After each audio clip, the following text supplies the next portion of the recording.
एक छोटे से गांव के एक कोने में कच्चा मकान था, जिसमें 30 वर्षीय गृहस्थ महिला सीमा रहती थी, जो माँ तारा की अनन्य भक्त थी, जो सुबह सबसे पहले उठकर नहा धोकर माँ तारा के सामने दीपक जलाती है। यह उसका हर रोज का नियम था। सीमा माँ से हर रोज यही प्रार्थना करती कि हे माँ, मुझे और टूटने मत देना, मेरे और मेरे बच्चों पर अपनी छाया बनाए रखना। उसकी आंखों से आंसू बहते हैं।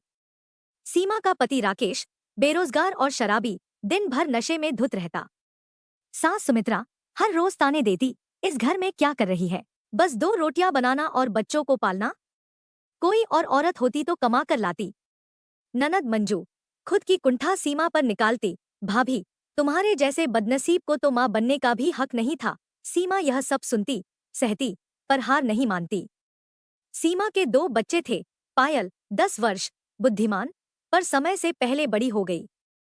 गोपाल 7 वर्ष, मासूम, लेकिन माँ के आंसू नहीं सह पाता था। जब माँ रोती, गोपाल उसकी गोद में सिर रखता और कहता, माँ, तुझे कोई क्यों रुलाता है। माँ तारा तो कहती है, माँ को देवी मानो। पायल कहती, माँ, तू बस काम कर, पढ़ाई और घर हम संभाल लेंगे, एक दिन तू भी लोगों को काम देगी। सीमा दिन में खेतों में मजदूरी करती, रात में पुरानी सिलाई मशीन पर कपड़े सिलती। तभी एक बार गांव में किसी ने उसका डिजाइन देखा और कहा, बहुत सुंदर है, अगर शहर में होती तो ये कपड़े बहुत बिकते। सीमा के मन में एक उम्मीद जाग गई और उसने अपने में ही सवाल किया, क्या मैं कुछ कर सकती हूँ। फिर उसने अपने मन को नजरअंदाज कर अपने काम में लग गई। एक रात वह माँ तारा के आगे रो रही थी, माँ, सब कुछ सहा है, पर अब टूट रही हूँ। उसी रात माँ तारा सपने में प्रकट हुई, बेटी, एक दीप जलाकर जिस रास्ते पर चलोगी, वहीं तारा का उजाला होगा। सुबह सीमा के दरवाजे पर एक एनजीओ वाली महिला आई, हम गरीब महिलाओं की मदद करते हैं, क्या तुम अपने कपड़े हमें दिखा सकती हो। सीमा की आंखों में आंसू थे। माँ तारा ने सुन लिया था। सीमा को अपने को साबित करने का इससे अच्छा मौका नहीं मिल सकता था। उसके मानो पंख लग गए। वो उन कुछ मिनटों में अपने और अपने बच्चों के सारे सपने पूरे होते हुए देख रही थी। उसे लगा मानो सुख का रास्ता मिल गया। उसने सोचा, अब 4 पैसे मैं भी कमाऊंगी तो घर वाले भी खुश रहेंगे, उसकी गृहस्थी खुशहाल हो जाएगी। पर उसे क्या पता था कि उसकी मुसीबत अभी कम नहीं होने वाली थी। अभी तो उसे और परीक्षा देनी थी। सीमा जब उस संस्था से काम करने लगी, घर में हंगामा शुरू हो गया। सीमा के खिलाफ साजिशें होने लगी।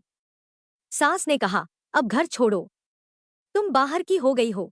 ननद ने जलन में सीमा के कपड़े और डिजाइन जला दिए। पति ने उसकी मशीन तोड़ दी। सीमा कुछ नहीं बोली।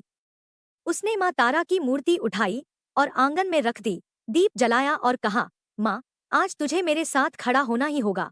एक दिन गोपाल की स्कूल फीस भरने का समय आया, पर पैसे नहीं थे। पायल ने मंदिर मेले में एक नृत्य प्रतियोगिता में हिस्सा लिया, बाल कटवा लिए और पुरस्कार जीता। और वह पुरस्कार में जीते हुए पैसे उसने अपनी माँ के हाथों में दे दिए और बोली, माँ, इन पैसों से तू गोपाल की फीस भर दे। सीमा फूट फूट कर रो पड़ी। उसी रात मंदिर के बाहर एक लिफाफा मिला। उसमें 5,000 रुपए और एक चिट्ठी थी, बेटी, तेरी परीक्षा पूरी हुई। माँ तारा। उस चिट्ठी में सीमा को संस्था ने शहर में ट्रेनिंग पर बुलाया।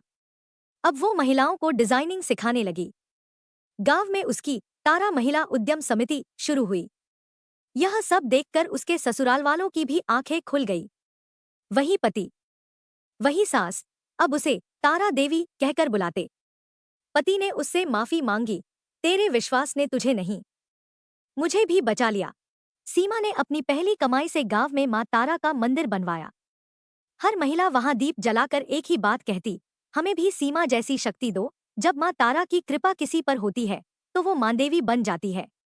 जो जलती है तो उजाला करती है, और जो टूटती है तो नई ताकत बनती है।